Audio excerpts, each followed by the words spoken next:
اعوذ باللہ من الشیطان الرجیم بسم اللہ الرحمن الرحیم۔ اب اگر تم جاننا چاہو کہ مومن کسے کہتے ہیں تو سن لو، اس کی ڈیفینیشن یہ آ گئی۔ اب یہ میں نے سورہ انفال کے دوران بھی اس کو وضاحت کیا تھا کہ اس کے دو حصے جو اس ڈیفینیشن کے سورہ انفال میں دوسری آیت، دوسری تیسری، اور ادھر آخر سے پہلی آیت جو ہے اس میں ان کو دونوں کو علیحدہ کر دیا گیا۔ یہ ہے گویا کہ comprehensive definition of a Muslim, of a مومن۔ Who is a مومن؟ انما المؤمنون الذين آمنوا بالله ورسوله ثم لم يرتابوا۔ مومن تو بس صرف وہ ہے جو ایمان لائے اللہ پر اور اس کے رسول پر، پھر شک میں ہرگز نہیں پڑے۔ لم يرتابوا، پھر وہی جہاد میں لم، ہرگز کوئی شک نہیں پیدا کیا، یعنی یقین بن گیا، ایمان دل کے اندر راسخ ہو گیا۔ جیسے کہ فرمایا صحابہ کرام کے بارے میں، وَلَٰكِنَّ اللَّهَ حَبَّبَ إِلَيْكُمُ الْإِيمَانَ وَزَيَّنَهُ فِي قُلُوبِكُمْ، تمہارے دلوں میں کھبا دیا اس نے۔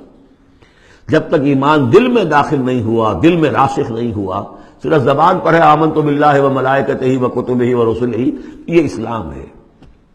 بنی الاسلام علی خمس، اس میں یقین قلبی شامل نہیں ہے۔ شہادت اللہ الہ الا اللہ وان محمد رسول اللہ، زبان سے گواہی کہ اللہ کے سوا کوئی معبود نہیں اور محمد اللہ کے رسول ہے، وإقام الصلاۃ وإیتاء الزکوٰۃ وصوم رمضان وحج البیت۔ اس لیے کہ ایمان ذرا کسی اور شے کا نام ہے۔ وہ ایمان کیا ہے؟ اس کے دو حصے کر دیے۔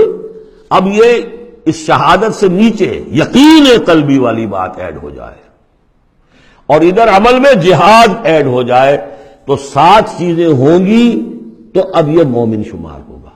5 چیزیں تو اسلام وہ تو ہونی ہے۔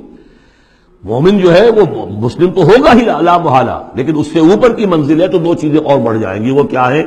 انما المؤمنون الذين آمنوا بالله ورسوله ثم لم يرتابوا وجاهدوا باموالهم وانفسهم في سبيل الله، اور جہاد کریں اپنے مالوں کے ساتھ اور اپنی جانوں کے ساتھ اللہ کی راہ میں۔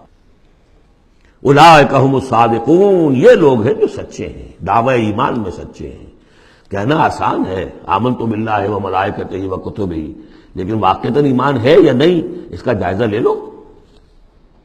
جیسا کہ میں نے عرض کیا، باطل کے نظام کے تحت زندگی گزارتے ہوئے اگر اس کو ذہناً قبول کیا ہوا ہے، اس کی چاکری کر رہے ہیں، اسی کی خدمت کر رہے ہیں اور اپنی توانائیاں صرف کر رہے ہیں اسی نظام کے تحت پھلنے اور پھیلنے اور پھولنے میں، زیادہ کمائیں، زیادہ بڑے گھر میں رہیں، زیادہ شاندار محل ہو، زیادہ ہماری کار لمبی ہو، ہمارا یہ ہو، ہمارا وہ ہو، سارا دن رات اور سارا خون پسینہ اسی کام کے لیے ہوا، وہ مومن نہیں ہو سکتا۔ غلبہ باطل کے تحت انڈر پروٹیسٹ رہنا پڑے گا، ایسے رہنا ہوگا جیسے کہ جیل میں انسان رہتا ہے۔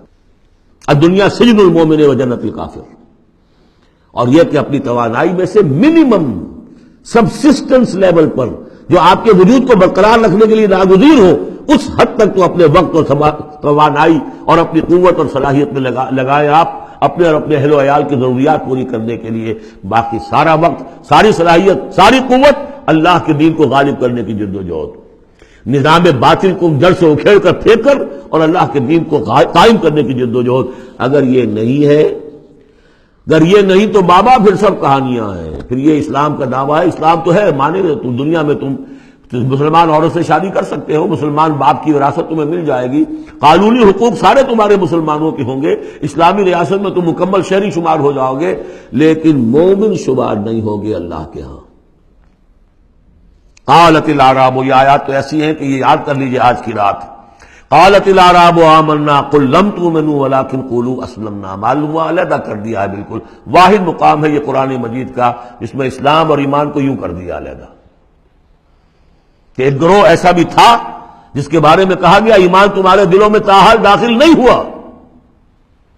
البتہ اس آیت سے بعض لوگوں کو یہ مغالطہ ہو جاتا ہے کہ یہ منافقین کی بات نہیں ہے، اس لیے منافقین کا تو کوئی عمل قبول نہیں اللہ کے ہاں۔ یہاں کہا جا رہا ہے کہ اگر تم اللہ اور اس کے رسول کی اطاعت کرتے رہو گے اللہ تمہارے اعمال میں کوئی کمی نہیں کرے گا۔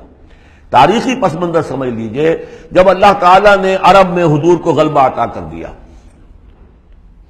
اذا جاء نصر اللہ والفتح ورأیت الناس يدخلون فی دین اللہ افواجا، اب ظاہر بات ہے کہ تمام قبائل کے اندر بیٹھ کر مشورے ہوئے، it's no use continuing resistance, اب تو بہرحال فیصلہ کن فتح محمد کو ہو گئی ہے، اب ہم مقابلہ نہیں کر سکتے، کوئی اور راستہ نہیں، جاؤ اور جا کر وفد بھیجو اور اطاعت قبول کر لو اور اسلام قبول کر لو۔ تو وہ اطاعت بھی تھی اسلامی ریاست کی، ساتھ ہی اسلام قبول کرنا بھی تھا کہ ہم نے مان لیا جی، اس لیے کہ وہاں سے تو الٹیمیٹم آ چکا تھا جو سورہ توبہ میں ہم پڑھ چکے ہیں کہ یہ صرف 4 مہینے کی مہلت ہے، اس کے بعد اگر تم ایمان نہ لائے تو فَإِذَا انْسَلَخَ الْأَشْهُرُ الْحُرُمُ فَاقْتُلُوا الْمُشْرِكِينَ حَيْثُ وَجَدتُّمُوهُمْ، تو اس کے بعد ایمان لانا ان کے لیے لازم تھا اگر رہنا عرب کے اندر۔ لیکن یہ کہ ان میں 3 طرح کے لوگ تھے، ایسے بھی یقیناً تھے جو خلوص دل سے ایمان لائے، ایسے بھی لوگ تھے جو دھوکہ دینے کے لیے ایمان لائے، جان بچانے کے لیے۔ یہ 2 ہو گئی ویلیوز، پازیٹو اور نیگیٹو۔ بیچ میں پازیٹو اور نیگیٹو کے مابین ایک زیرو لیول آتا ہے۔ زیرو لیول وہ تھا کہ دل میں نہ دھوکے کی نیت ہے، نہ حقیقتاً ایمان دل میں پیدا ہوا ہے، لیکن اسلام لے آئے، ٹھیک ہے ہم تیار ہیں۔ وہ ہے جن کا ذکر کیا جا رہا ہے۔ قالت الاعراب آمنا قل لم تؤمنوا ولكن قولوا اسلمنا، تم یہ کہو کہ ہم اسلام لے آئے، ولما يدخل الايمان في قلوبكم، ابھی تک ایمان تمہارے دلوں میں داخل نہیں ہوا۔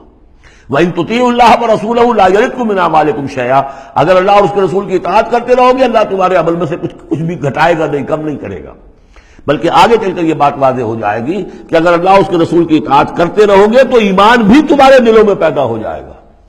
اس لیے کہ ایمان سے عمل صالح پیدا ہوتا ہے اور عمل صالح سے بھی ایمان پیدا ہوتا ہے۔